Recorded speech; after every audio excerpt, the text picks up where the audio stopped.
Welcome to Beyond the Chain, the podcast from Nash that takes a deep look into blockchain technology and connects the dots between decentralized finance, business, and the wider world. I'm your host, Chris Fenwick, and each week I'm joined by a Nash founder and a special guest. This week here with me is Nash co-founder Fabio. Hey, nice to join you guys. And we have as our special guest this week, Jeff Bussgang, general partner at Flybridge, one of the VC funds that have invested in Nash and an important partner since the beginning. Thanks for having me. Good to meet. So, Jeff, would you mind telling us a bit about your background? Sure. So as you noted, I'm a general partner and co-founder of Flybridge Capital. We invest in seed stage and young companies, often really at inception, where we work with them closely in the company building journey. We've invested in companies like MongoDB and other very successful companies. And we were excited to meet Fabio back when he was in Cambridge, where I'm based in the Boston area, and had the opportunity to learn about Nash and invest in Nash early on. I think it's really interesting as well that Jeff also has an academic foot. So if you could speak a little bit so that our audience could meet your theoretical background as well, Jeff. Sure. So on the side, I teach and I'm on the faculty at Harvard Business School, where I teach entrepreneurship to MBA students. And my focus is to teach about startups and venture capital. I have a class called Launching Technology Ventures that I've been teaching for all the 10 years that I've been there. That's become a well-received class by founders and startup joiners who are interested in the journey of launching their ventures and finding product market fit. Before we move on, perhaps could you maybe tell us a little bit more about how you first found out about Nash and what drew you to the project? Well, we were keen investors in open source and in blockchain, and we learned of Fabio's great work in the NEO ecosystem at City of Zion, and were attracted to the founding and the vision that Fabio and his team had. And we thought it would be a fantastic fit for our similar vision around decentralized internet and free exchange and using blockchain as a financial platform for the future of finance and to drive accessibility and transparency into all financial systems globally. Great, thanks. So let's start by talking a bit about product market fit and successful startups, which you just mentioned you teach at Harvard Business School. Perhaps for some of our listeners who aren't that familiar with business terminology, maybe you could break things down really, really simply. So could you let us know what is product market fit and why is it important? Sure. I'll back up for a minute and just articulate how we teach about startups at Harvard, which is to look at startups as experimentation machines. Startups are trying to succeed with very constrained resources and a very constrained amount of time. And in order to do that effectively, they need to take a page from experimental design and 18th and 19th century scientific method and build a startup that is able to execute on a series of experiments, to test a series of hypotheses, and to iterate from there before they scale. And so the journey for searching for product market fit, the journey for getting your product to be a fit with the market that you're targeting, is really a journey of a sequence of experiments that you run to test all aspects of your business model. What I think is interesting and a lot different from what our crypto users might be used to is the concept of not scaling. Could you talk a little bit about why product market fit is so important for scaling, and how can you see investments in scaling regarding reaching that phase? Yeah, it's a great question, Fabio, and I loved how you phrased it. It's sort of counterintuitive to an entrepreneur to not scale. And it's counterintuitive to an entrepreneur to not write code, particularly crypto entrepreneurs and technically driven entrepreneurs. But our advice and our experience is that you want to iterate on your business model and on your value proposition through a series of experiments where you really test who is my customer, what is it that I'm providing with them, how do I provide it to them, and how do I deliver value to them. And you want to run those tests in a way that invests the minimum amount of resources to execute those tests. And so you don't want to spend a lot of money, scale a big team, write a lot of code to execute those tests. You want to do it in a lightweight fashion with a small team where you can stay nimble and you can expose customers to prototypes and minimum viable products or MVPs or alphas or betas, just as Nash has done very effectively, and continue to learn and iterate from there. If you invest a ton of money and time in building a team and building out technology and platforms before you really test the value proposition, you're going to eliminate your likelihood of succeeding. Yeah, Fabio already hinted at the fact that this might not be the usual approach within the cryptocurrency blockchain space. Do you have any observations maybe about what characterizes the approach in that space and perhaps whether it's wise or more unwise than you would like to see? Well, one thing that's been really exciting about the blockchain space is that the blockchain and the token economics ecosystem represent a new type of business model. Usually startups need to sell their software through an advertising-based business model or a SaaS-based business model or a transaction and payment-based business model, and there are a limited number of options that startups have. What's exciting about the blockchain is that companies can fund their experiments through the issuance of tokens, just like Nash has done. The challenge, of course, is to not mistake the ability to access a lot of capital through the issuance of tokens and the excitement around your project with the importance of discipline and the importance of running these lean experiments. And so the lesson that we try to convey to our companies, don't confuse the amount of capital that you raise with the amount of capital you should spend to run those experiments. Act as if you've raised almost no capital in the earliest days when you run those experiments, because the leaner those experiments are, the more effective and flexible and likely to succeed that they'll be. Yeah, it's very interesting. I think one thing that it's really tied to the blockchain, which is different, is that almost all startups in the blockchain, since they have this new crypto economics alternative, they can build really powerful communities around their projects. When we have both community and token economics playing at the same time, how do you see the confusion around those two? Well, the question that you're hinting at touches on the concept of network effects, which many of your listeners probably understand, but just to restate, the network effect business is one where the value of the network is proportional in an exponential fashion to the number of people in the network, so that the more people who join the network, the more valuable that network becomes.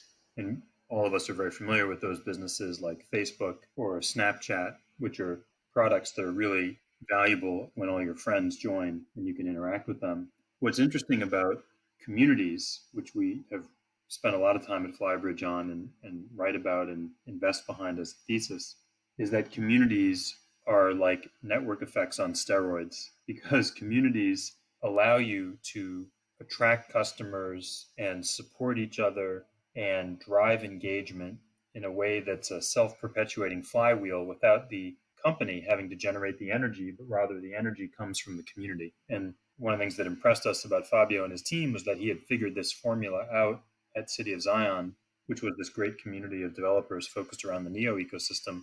And he applied a lot of that in building the Nash community. And to your question, Fabio, the thing about blockchain communities is there's a loyalty and an ethos around the values that a community represents in all cases, but it seems particularly the case in the blockchain. And these communities are global in nature and involve a wide range of developers and third parties in the ecosystem. And the ability to drive your community to take the intended actions that you want them to take, to support each other, to acquire other members of the community are really intentional actions that anyone, any project designer, any project leader must think about and take as they embark on trying to find product market fit and trying to build their community around their platform. Could you talk a little bit about all the communities that you are actually involved in, and how do you try to make these not overarching communities, but smaller communities that have a shared goal or shared vision?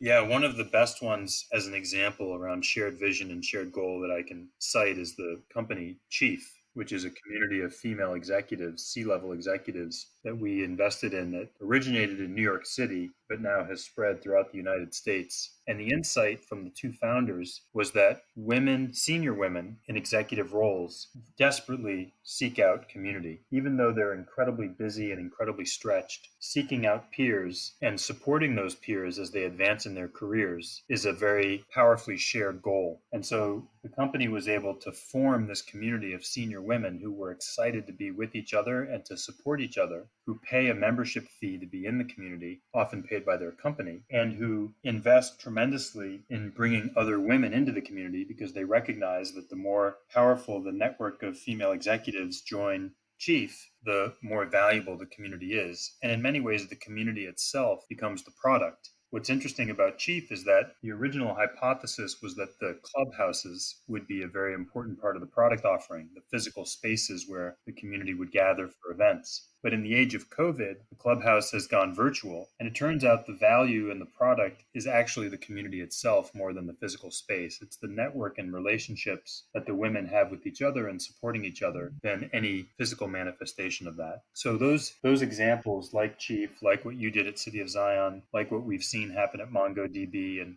other communities that we've been involved with, really has got us thinking more and more about the importance of community and the value of community and what the playbook looks like to execute on building a community around your company. Just to back up on the notion of community for a moment, you mentioned COVID, but I wonder, could you maybe comment on how the internet and social media in general might have changed the way communities organize around brands and products over recent years? Sure. There are two things that we've noticed as macro trends.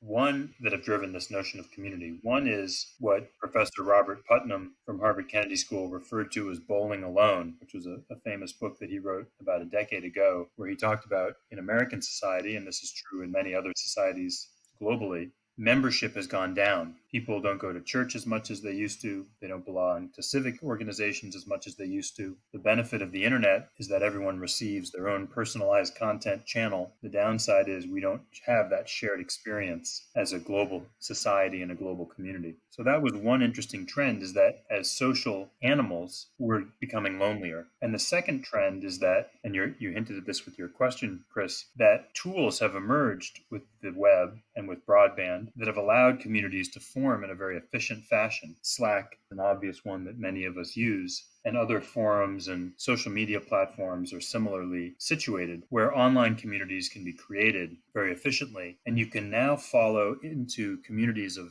shared values and communities of shared interests, not just communities of shared geography. And so those two forces, on the one hand, humans feeling more disconnected thanks to technology and seeking out social connections, and on the other hand, the tools for online social connections being more readily available, have led to this opportunity, we think, of community formation using the modern digital tools. And certainly the pandemic has accelerated that progress and has been a catalyst for that development. So when you talk about the physical space not being needed so much for the value of Chief, I think that's like really hit the point, because right now establishing the needed connection is really, really cheap, right? So you don't need a physical place anymore. You need just some way to get together. And I think if you can manage to sync the notion of the value and actually make it super simple that one community member can bring value to the other, right? So this exchange should be frictionless, let's say. Um, I think that this is really an important catalyst for communities, and it's something that, for sure, we want to grow a lot in Nash, and you really see when people is sharing, like if they are frictionless on sharing, how some members they start to become the bright light in your community, and they contribute so much. It's like it's a phenomenon, really. What we have started to do in Nash is try to identify these people, bring them closer as an ambassador brand. But at the same time, we have to fight with this notion that we don't want to alienate the other bright lights that are emerging in the community, right? So, how do you see someone moderating a community to take on the challenges of keeping this channel diverse without alienating members?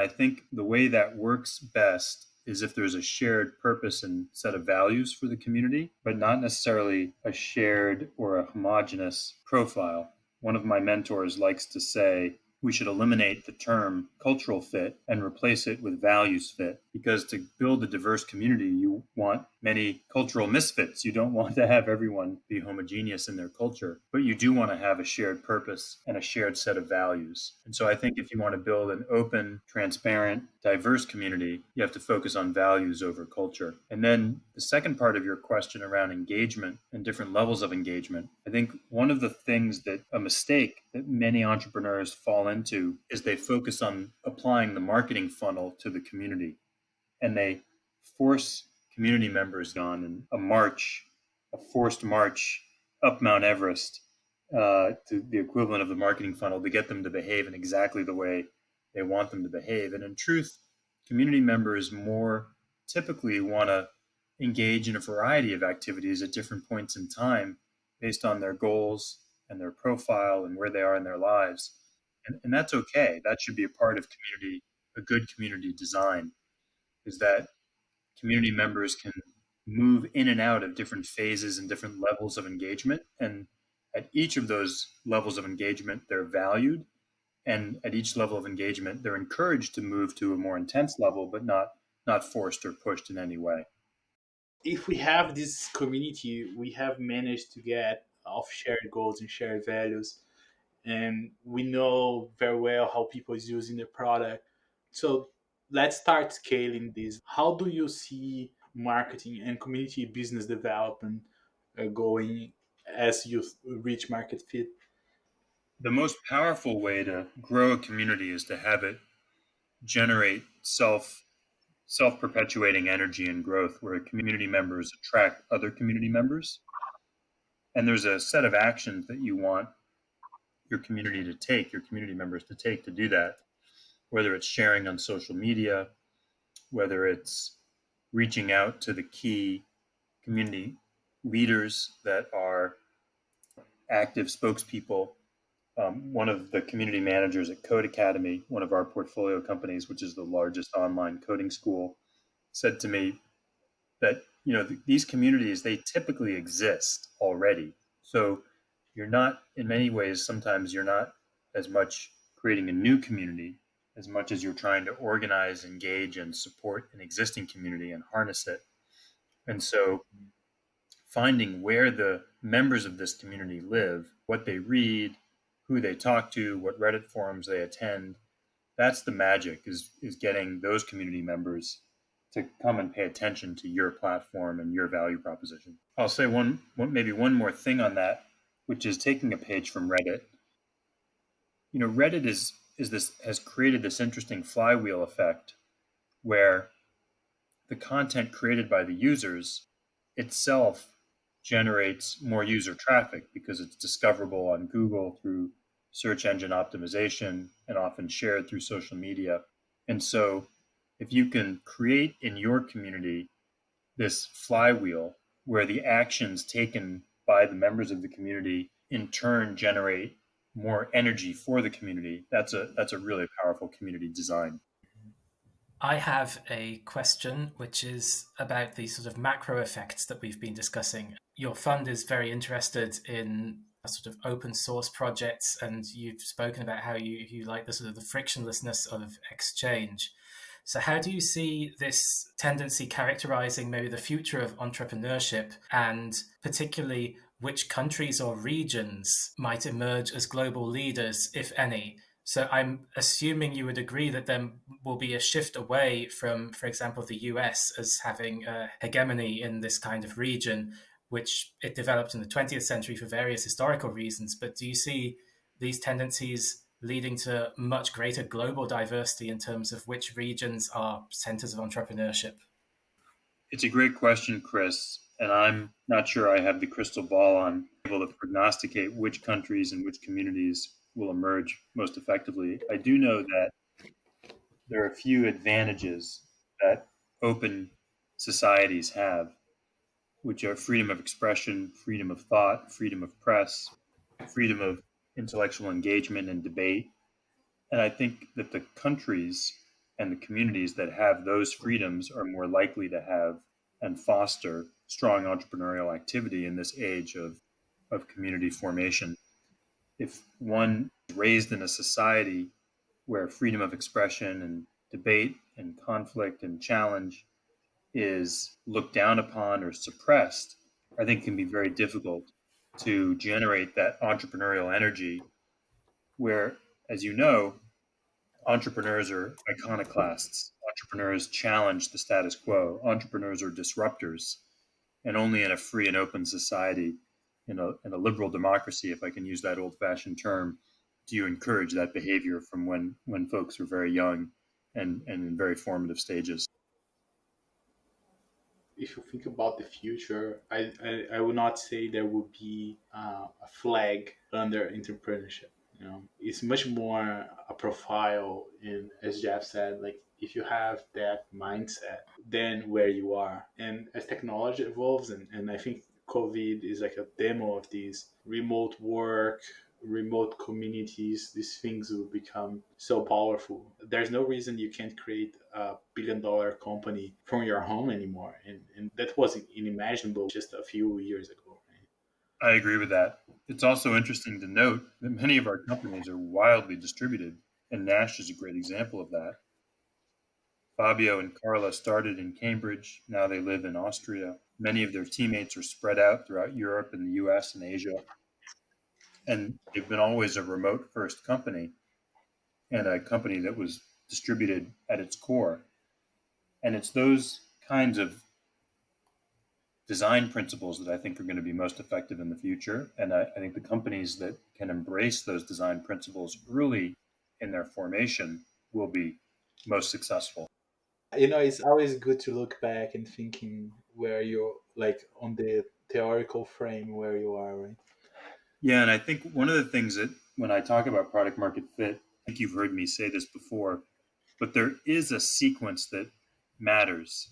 And the experiments that you choose and the sequence of your execution of those experiments is effectively your strategy. And so you can't just run these experiments and choose them willy-nilly. You need to really be deliberate. And I think, Nash has been a great example of that, where Fabio and team worried less about go-to-market and about scale and pricing and business model, and really focused on value proposition first and running a number of experiments around value prop and who the customer was and what is it that they wanted and where their pain was and how does Nash address that pain.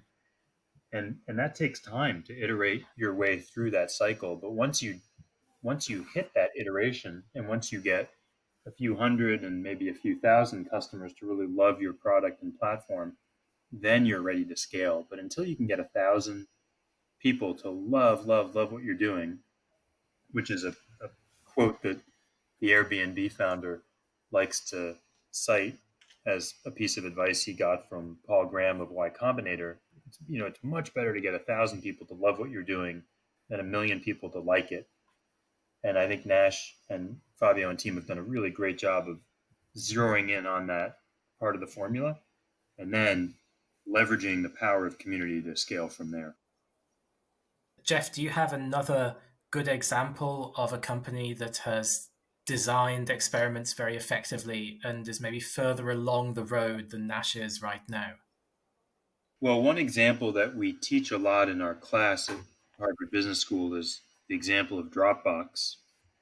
And the way that in the early days, Dropbox would test various features and various capabilities in a very intentional fashion, and the way that they designed virality into the product. As you know, when you use the product and share a file, you're encouraging the person you're sharing that file with to open up an account. And Dropbox made it very easy to do that and made it free to do that. So it really reduced in a very intentional fashion friction, and it induced in a very intentional fashion a design principle of virality into the product. And it ran many, many experiments throughout its early days to get that right, rather than spending a lot of money, in fact, any money on sales and marketing. They just kept driving forward the product, eventually leading to a success that we now have a category that we refer to as product-led growth that other companies like Slack and Atlassian fall under, which are companies that create a product that's so compelling and design these capabilities and virality into it in such an elegant fashion that the product itself, the usage of the product itself, drives growth of the community that wants to use the product. And so that's another, I think, really strong example that many entrepreneurs like to try to emulate and observe and study. That's a very good example. So when you are in the iteration cycle, right? If you are experimentation machine, your hypothesis might be false, right? That's an outcome. So how do the business changes when that happens? Well, the exercise of adjusting your business model, which is often referred to as a pivot, and sometimes referred to just simply as a tweak if it's a smaller iteration, is a critical part of the product market fit journey. And companies like Nash need to have the open-minded approach to taking in the data from the experiments and adjusting appropriately. There are some times when a founder, a strong product-oriented, technically oriented founder has a vision for their product, that they ignore the data that comes back from the experiments. And that can be a very dangerous thing, that you have a preconceived notion as to what you're trying to build and what the value is and what your customer thinks before you really do the deep inquiry and the hard work. And so the advice I give is to really be open-minded about everything's on the table. Anything can change. Our pricing model can change. Our product can change. Our go-to-market can change. Even our team can change if we discover that we have the wrong approach or the wrong target or the wrong solution. And that openness to change is a mindset that's difficult to develop, but for powerfully passionate entrepreneurs who have an overall vision, but an openness to adjusting and as I said, pivoting along the way, that's a really important dual mindset that great entrepreneurs tend to have. I think this is amazing, and something that when we were thinking about capital in Nash in the beginning, we really wanted to do something related to the company, not a project, because as you might know, Jeff, in the crypto businesses, there are a lot of business who uh, issued tokens, or I would call raise capital, right? Um, Using like a white paper. So they were promising some kind of model, some kind of delivery, and now it seems that you tied your outcome right in the beginning where you were like trying to form your team and get capital to start. Now you have this expectation of building a cookie cutter um, solution that you wrote in a paper a couple of years ago. And I think that it doesn't fit very well with this method, which is known to work. So I, I will say that um, I might be being a little strong here, but I think a lot of the failures in crypto so far, and the failures in SA is like the companies that lasted very little, they are because there was a commitment to a product to be built, and there was no demand for that product. There was expectations of around it, but people just built it something because they said they would build it, not because it was needed. It's a fine line between a vision-led founder and product and a user-led. As Steve Jobs liked to say, if back in the day Henry Ford had asked what people wanted, they would have told them faster horses and smoother paths. So the invention of the automobile really was a top-down visionary invention, just like the invention of many of Apple's products were top-down and visionary. So you don't want to lose the vision, but you also desperately need to listen to your users and be open to change and be willing to have a growth mindset, as Carol Dweck from Stanford likes to say, a growth mindset which allows you to evolve and learn and be open to feedback and open to the data from the experiments that you run early in the startup days. I think perhaps an extension of this principle that Fabio mentioned of just building a thing because you advertise it in a white paper is just the funding mechanism itself. It's many projects that created a token or a utility token, say, that really didn't need a utility token, but were driven to it as a means of raising capital. Yes, it's a little bit of the tail wagging the dog, which is letting your financing strategy drive your business strategy, as opposed to having your business strategy and the construction of your business model drive your financing strategy. Fabio, maybe you could comment more on how Nash tried to avoid this problem in terms of the way in which we designed our token, and also how that token is deliberately focused on returning value to the community. One thing that we did right, I think, was the design of the token around revenue of a core function of the company, which was the exchange. So while it was really complex to issue the security, it did give us the chance to change the product, right? So a lot of our users know the mobile app and they love it. So we have decided to invest more on that and build products on top of that. So we are focused on the cash position offering, the Nash Cash, and on the payments position offering Nash Pay. And this is something that we can feed back to the exchange. In the end, the exchange works not as this trading hub that we need to have people with 3 monitors trading on a desk, but actually the place where we put and take liquidity for people buying with cash and for people paying with crypto. So at the core, we can bring back value to the people that invest in us and to the token holders. At the same time, we can have a different business than what it was imagined to be the main driver initially. Great. There's certainly been a lot of great insights shared in the conversation. So thanks to both of you. Thanks for being here today, Fabio. Thank you, Chris, for having us. This was an amazing chat. Jeff, I have so many ideas for our community right now. And thanks also to Jeff. My pleasure. Thanks to all. And thank you to everybody for listening to Beyond the Chain. Don't forget you can subscribe with your favorite listening stream and you won't miss an episode. The full text of today's podcast can be found on podcast.nash.io.